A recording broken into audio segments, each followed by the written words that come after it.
May I share with you an example of one who determined early in life what his goals would be.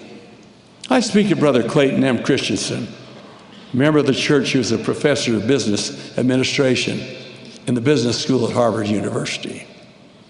When he was 16 years old, Brother Christensen decided, among other things, that he would not play sports on Sunday. Years later, when he attended Oxford University in England, he played center on the basketball team.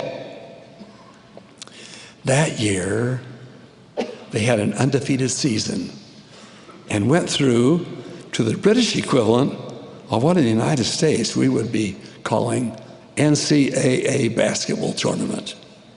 They won their games fairly easily in the tournament, making it to the Final Four. It was then that Brother Christensen looked at the schedule and, to his absolute horror, saw that the final basketball game was scheduled to be played on a Sunday. He and the team had worked so hard to get where they were, and he was the starting center. He went to his coach with his dilemma.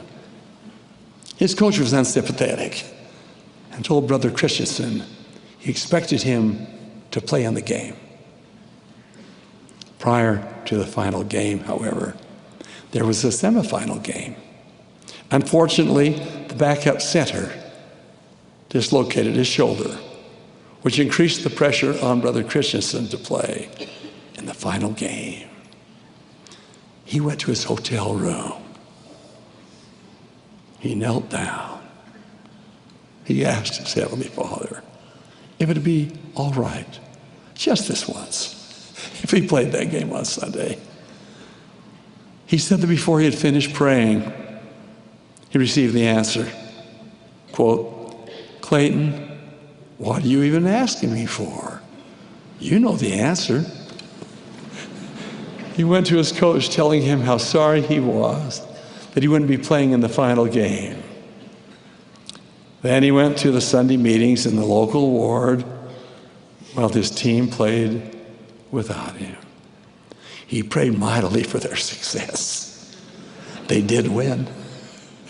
That fateful, difficult decision was made more than 30 years ago. Brother Christensen has said that as time has passed, he considers it one of the most important decisions he ever made.